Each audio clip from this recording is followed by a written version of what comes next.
Vamos lá! O capítulo começa com Sukuna submerso em alguma coisa e logo percebemos se tratar do seu banho. O Hellfang lá no Discord tinha me falado que o lugar para o banho do Sukuna é na base do clã Zenin e como podemos ver nesse capítulo é lá mesmo. Vemos Uraumi e Kenjaku conversando e a pessoa de cabelos brancos pergunta ao feiticeiro se ele quer acabar com o jogo do abate. Kenjaku responde que seu objetivo da assimilação do Tengen só pode ser feita depois que o jogo do abate for finalizado, enquanto Uraumi parece fazer uma referência a um homem da dinastia Han Oriental. Uraumi então vem e rebate o Kenjaku dizendo que foi o próprio que criou o jogo, o que o feiticeiro responde que não pode terminar o desafio porque amarrou nele mesmo, que ele acabou colocando o jogo amarrado nele mesmo. O seguidor leal do Sukuna dá uma patada no Kenjaku dizendo a ele para ir para lá e finalizar o seu jogo e questiona por que ele estava junto com eles. E o feiticeiro fica meio ressentido com o Uraumi não perguntar como ele pensa que o jogo vai acabar. A pessoa de cabelos brancos diz que não quer saber sobre isso e Kenjaku responde que está interessado em como o banho funcionará. É interessante ver como a cabeça do Kenjaku funciona, né? É interessante pra caramba ver como a cabeça do personagem ali está funcionando. E esse é um conceito bem interessante porque é bem peculiar. Se tem algo que chama a atenção, ele ficará do lado dessa pessoa até que uma hora ou outra essa coisa realmente não seja mais necessária, né? Que essa pessoa não seja mais necessária para ele. Isso demarca ali uma situação bem interessante para o Kenjaku e a forma como o personagem tem sido realmente, ou tem se colocado durante as eras nos últimos tempos em Jujutsu Kaisen. Repararam? Ele não diz o que é preciso para acabar o jogo do abate? As coisas não ficarão assim tão amigáveis entre o Kenjaku e o Sukuna para sempre não. E a gente pode observar isso com toda certeza através desse riso do personagem para Uraumi.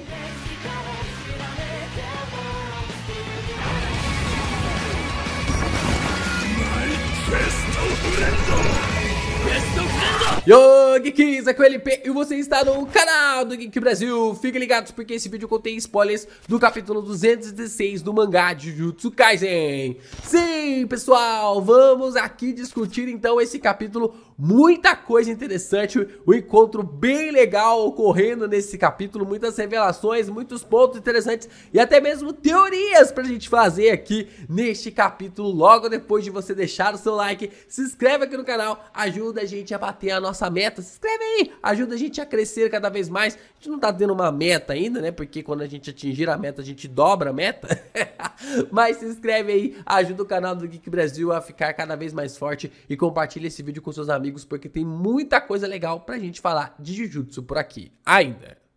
Seguimos então com a explicação do Uraumi sobre o banho do Sukuna, que isso era um ritual que era feito para encantar vasos preciosos em base de ferramentas amaldiçoadas para proteger a pessoa banhada de inimigos estrangeiros. Isso pode ser uma referência ao banho que as estátuas de Buda tomam quando são novas, para deixar elas em estados sagrados, entre aspas. Uraumi segue dizendo que os vasos são embebidos durante 10 meses e 10 dias em uma solução de criaturas que foram obtidas, esmagando-as e coando os organismos cuidadosamente, criando um veneno desumano. Vemos então um grande coador, repleto de maldições e energia saindo dele, indo ali em direção para baixo, com Kenjaku reagindo com essa revelação grandiosa. É quase como um processo de azeite ou de vinho, só que as maldições no lugar de uvas ou azeitonas.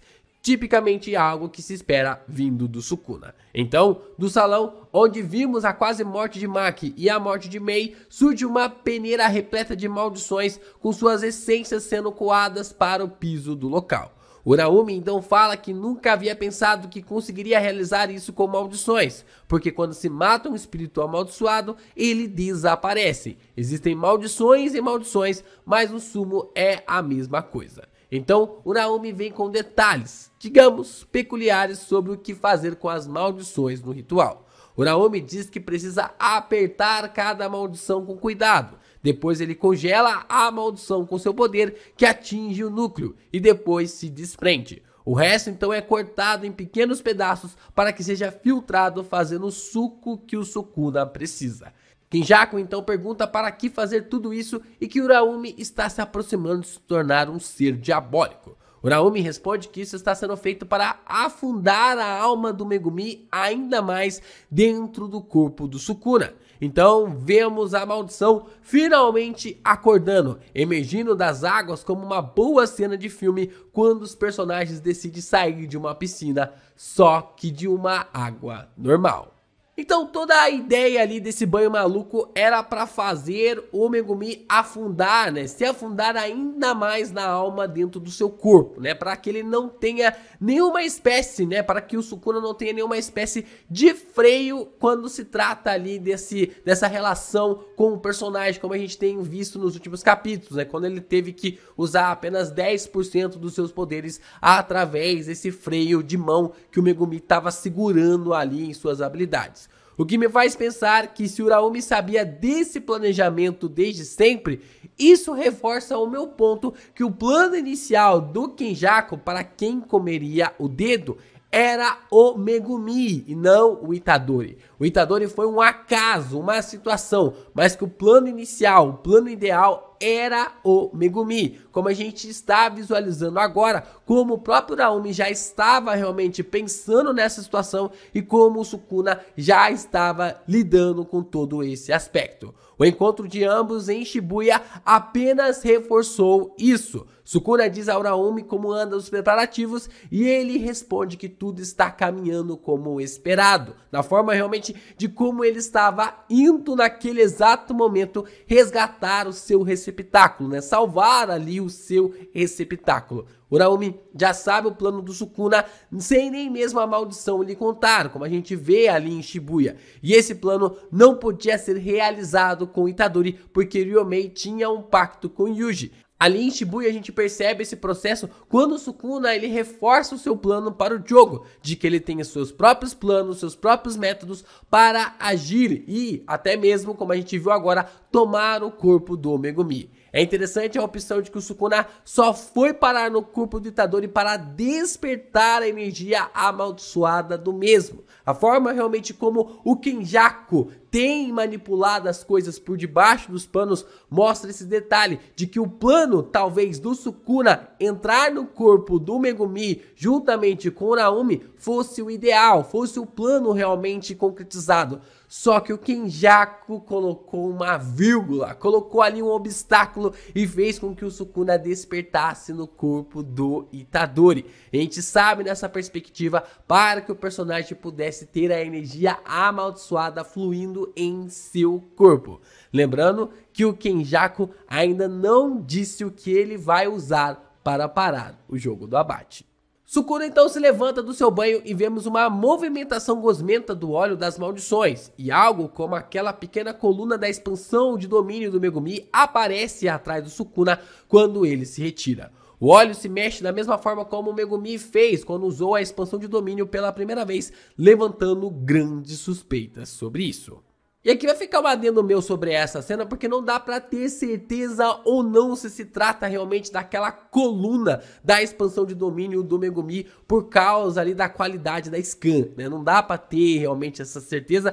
Eu acho até mesmo quando sair a versão oficial vai ficar ambígua ou não, porque a forma como o GG parece deixar pra nós meio que dá uma sombra, dá um sombreamento para somente aquelas pessoas que são bem atentas ao capítulo vão perceber que se trata realmente da expansão. Mas repare no detalhe de como o GG ele pega de costa, ele faz ali a cena ficar realmente escondida, completamente submersa ali e logo depois bola pra frente, né? Vida que segue, eu não vou focar muito aqui, não vou revelar que se trata realmente da expansão de domínio, mas com certeza quando sair numa melhor qualidade na sexta-feira e na versão oficial, a gente vai saber se é a expansão ou não, se dá pra ter uma noção se é a expansão ou não, mas por enquanto podemos teorizar em cima disso. Se for realmente a expansão, a gente cantou essa bola várias e várias vezes aqui no canal, de que o Sukuna estava atrás ali do Megumi por causa da sua expansão de domínio.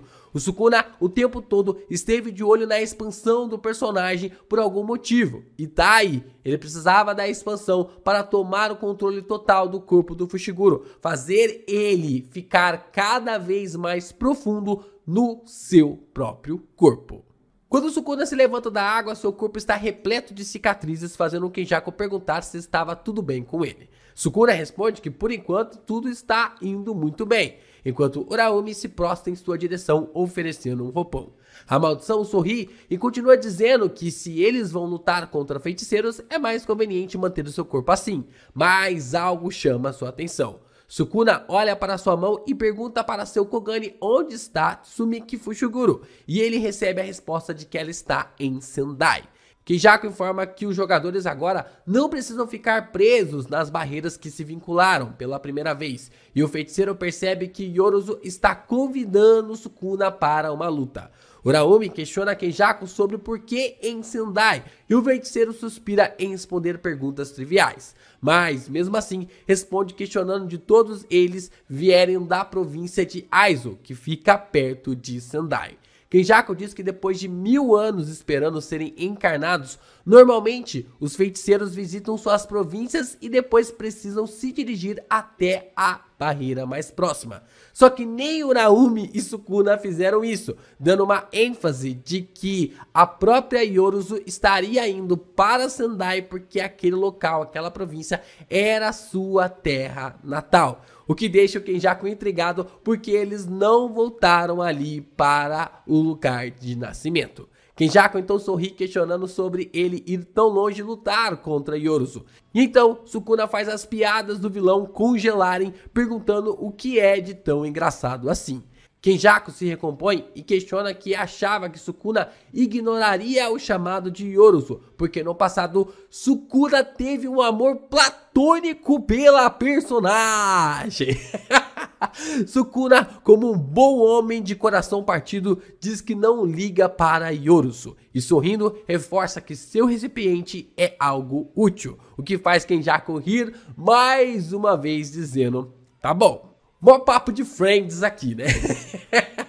Sabe quando você ou o seu amigo vem conversar ali, falando, cara, já superei aquela morena, já superei aquela loira ou coisa do tipo? Então, a mesma coisa tá acontecendo aqui com o Sukuna e o Kenjaku. Cara, que situação. Olha, eu não esperava, sinceramente eu não esperava por esse momento de que o Kenjaku revelaria ali um podre do Sukuna de uma forma tão grandiosa, né? De que o próprio personagem estaria apaixonado pela Yorozu, né? Isso é interessante porque a Yorozu na mitologia japonesa, ela é filha de Amaterasu. Então eu tô bem curioso para saber o que o Gege vai fazer com isso. Né? Até mesmo ali nessa perspectiva sobre, será que vai realmente envolver ali esses deuses ou coisa do tipo, através como grandes xamãs ou coisa do tipo, a forma como é colocado ali na história. Então, a gente pode perceber que essa perspectiva entre o Sukuna e a Yorozu vai ser algo bem interessante. Sukuna falando que superou a amada e o Kenjaku falando, tá bom, foi o meu colapso. Foi o motivo do meu colapso. Eu acredito em você, Sukuna. Acredito, só que não. Observamos então o Sukuna entrando dentro da barreira de Sendai e de longe é sentido por Ryu e Uro. Ryu diz que algo muito doce havia entrado na área enquanto Uro fica prostrada de medo. Uro põe a mão em seu rosto dizendo que o rei das maldições havia chegado. Os dois não estão nos mesmos lugares. Observamos então Sukuna completamente pronto para a batalha, encarando quem quer que seja para o confronto. Ryu então lhe encara, mas somente o olhar ameaçador do Sukuna já faz o feiticeiro suar frio. Sukuna, com uma capa incrível, encara Ryu no olho perguntando se o feiticeiro vai sair da sua frente ou não, enquanto sorri maleficamente. Ryu não sai da frente e toma o primeiro clivar no peito, fazendo seu corpo sangrar de fora a fora. Sukuna sorri dizendo que deveria ter cortado ele em 3 pedaços, mas acaba dizendo que Ryu é um bom feiticeiro e por isso não foi cortado. Isso é uma referência de quando Sukuna cortou a maldição de grau especial lá atrás, nos capítulos 7 e 8, quando ele disse que a cortaria em 3 pedaços, mas como ela era fraca demais, cortou em mais. Sukuna então sorri, pedindo desculpas a Ryu, dizendo que havia lhe subestimado e que estará sério em seu próximo ataque. Ryu, que sempre se sentiu o predador atrás da sua presa em busca de saciar a sua fome, agora se vê com lugares trocados. Suando de desespero, tenta liberar o seu raio, mas sua cabeça então é cortada em 3 partes, levando-o diretamente à morte. Cara, eu pego muito bem com isso, né? Quando o autor amarra o nível de poder no roteiro da história, né? Lá atrás, lá nos capítulos 7 e 8, o próprio Gege, ele mostra pra nós o Sukuna tentando cortar a maldição de grau especial com o seu clivado, né? E ele tenta cortar em 3 partes, só que a maldição era tão fraca que sai em mais partes. Agora ele tenta fazer a mesma coisa, né? Ele tenta cortar em 3 partes, só que com um poder mais fraco. E assim ele dá apenas um corte, acaba dando apenas um corte no Ryu. Então ele fala, tá bom, você é uma pessoa forte, então você merece realmente que eu ataque você com mais força. Cara, o bicho é muito complicado, cara. E aí ele vai e dá o ataque e consegue cortar a cabeça do Ryu em 3 partes. Isso é muito legal, porque mostra o nivelamento e o nível de poder que o personagem pode proporcionar.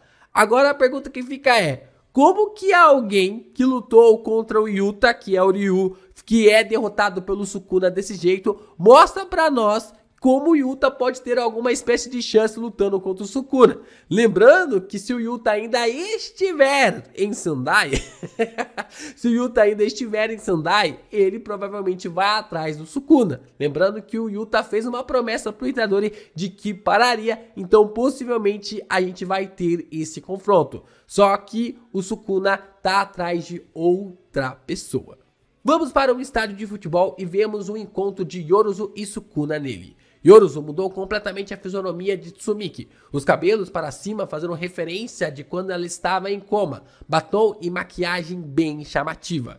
Yoruzu acaba questionando o Sukuna sobre ele ter trocado ali de receptáculo e o Sukuna chega fazendo aquele tipo de brincadeira com a personagem dizendo que havia trocado de receptáculo porque esse agora tinha uma cara melhor. Cara, muito bom esse final, cara, muito bom esse final, colocando realmente o amor platônico do Sukuna pra ser seu grande inimigo, meio que no corpo do Megumi versus ali o corpo da Tsumiki. É a forma como o Sukuna, ele acabou escolhendo, cara, isso é muito louco, o Sukuna acaba escolhendo o corpo ali do Megumi pra ser o seu receptáculo ideal, né, a forma realmente ideal pra ele, e a Yoruzu havia escolhido a irmã do Megumi, a irmã de criação, pra ser o seu receptáculo ideal.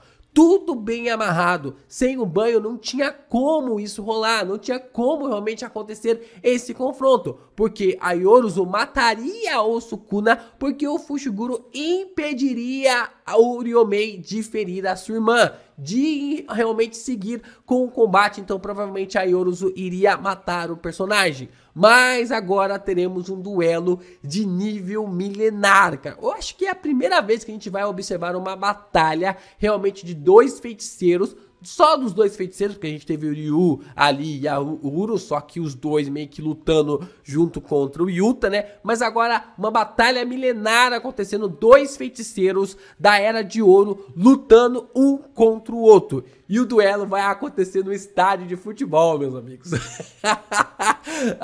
Se eu não fosse afetado, eu pagaria fácil pro ingresso para assistir esse duelo. Tem como ficar melhor? Tem como essa batalha do Sukuna contra Yoruzu ficar ainda melhor? Cara, vai ser complicado realmente ver o que vai acontecer, o que vai ser proporcionado disso. Sobe a mensagem do editor dizendo que esse é um grande encontro de 1000 anos. E assim, o capítulo termina dizendo que temos continuação na semana que vem.